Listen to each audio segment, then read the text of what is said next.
करलो कहलो कि हाँ आया है, भसुर भड़ुआ आया है। कहाँ बैठा है? कुर्सी पर। कुर्सी के नीचे क्या है? सीसी। सीसी के नीचे क्या है? बिछी। Hello hello. चलो बोलोगे ना मर्दे, तू लोग साथ नहीं कर कैसे मजा आई? तनी साथ दो बोलो तब न मजा आई। ठीक कोई हेलो कि भसुर भड़ुआ आया है। कहाँ बैठा है? कुर्सी पर। और कुर्सी के नीचे क्या है? सीसी। सीसी के अंदर क्या है? बिछी। तो हमने का कहे बा बड़े नु ढलक बालू आई कि मार दिया रे उनका टेलर में बिछी। मार दिया रे उनका टेलर में बिछी।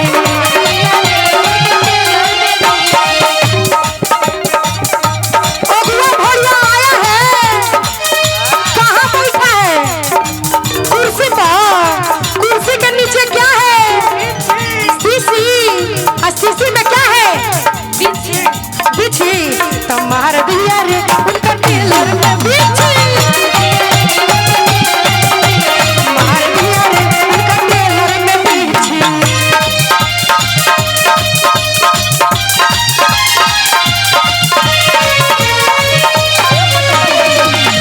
मार दिया रे उनका टेलर में बिछी। मार दिया रे उनका टेलर में बिछी। मात्र रिमिक्स एक में 4-5 गो गारी गीत। हमार गारी गीत मिलियन मिलियन में जाता है। हमारा अपना आईडी से 5 मिलियन 10 मिलियन हमारा आईडी से जाता है। रिकॉर्ड कॉल लो नया नया लिखवा के आयल बनी। एगो औरतिया कहत या कैसे? रुकिए रुकिए रुकिए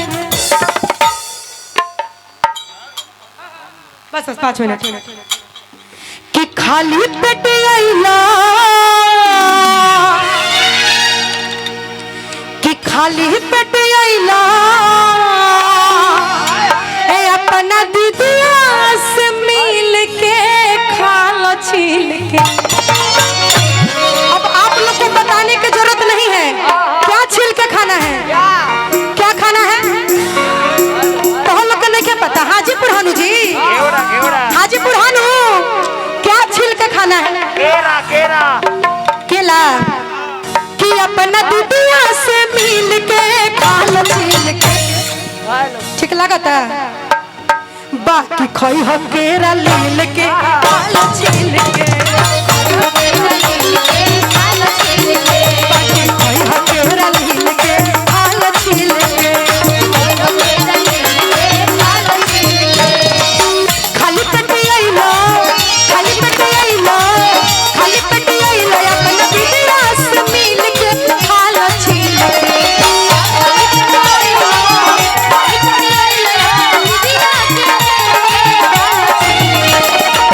खाली पेट आइलो अपना दीदिया से मिल के खालो छील के।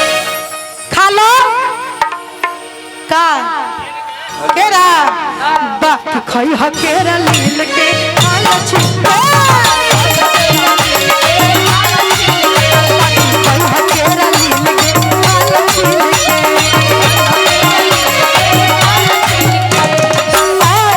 ये हमारे आदरणीय भसुर जी के लिए बोलू ना। भसुर जी तुमको बड़ी छिनार हो, वादा करके भूल जाते हो।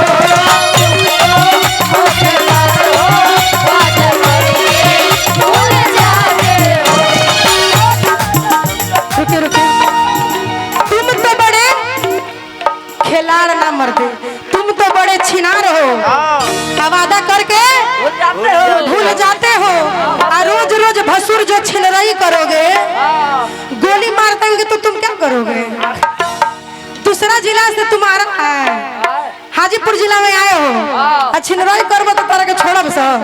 तो गाओ कि तुम तो बड़े छिनार हो, वादा करके भूल जाते हो।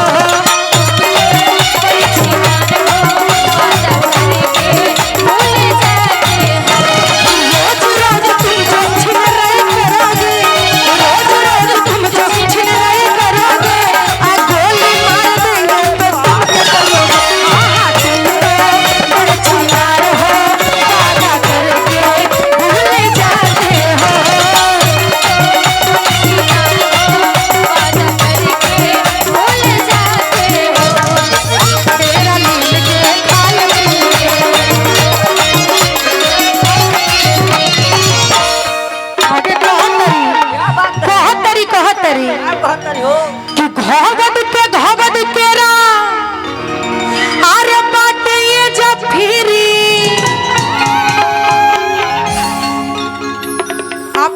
रहिए ना, सीधा क्यों नहीं हो रहा है?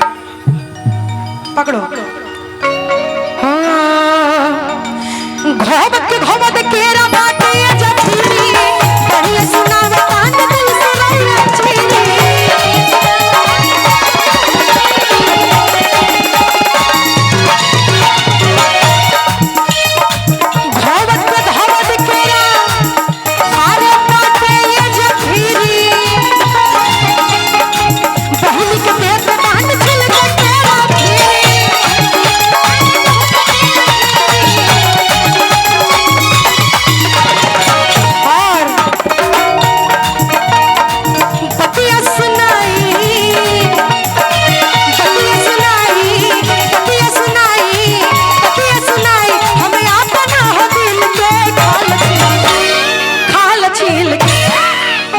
खोई हो केरा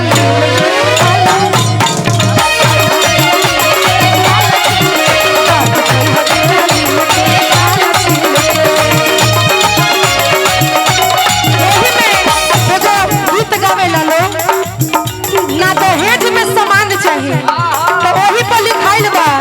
कहतिया कि हाल कोला जवान हो गई,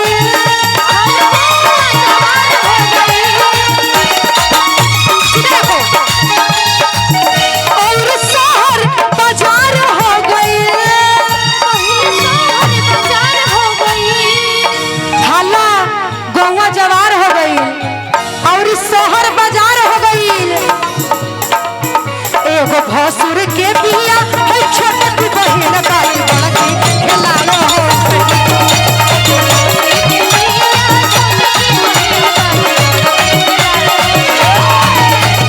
भसुर के बिया छोटी बहिन बाई बड़की खेलाड़ो हो गई।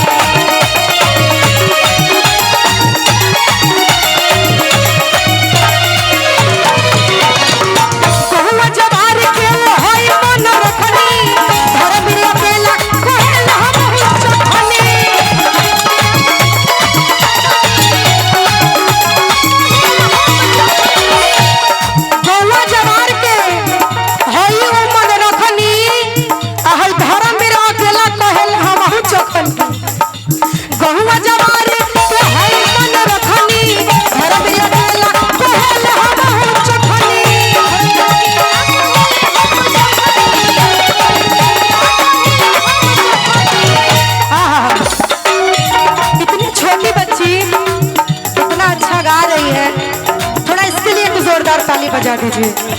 ये हमारी प्रियांशी यादव आने वाले समय में मेरा जगह लेगी, इतनी अच्छी इसकी आवाज है। अगर कहीं भी आप सभी को दिखे तो आप लोग प्लीज सपोर्ट करिएगा। यूट्यूबर भाई बहुत अच्छा गाती है। कहते रे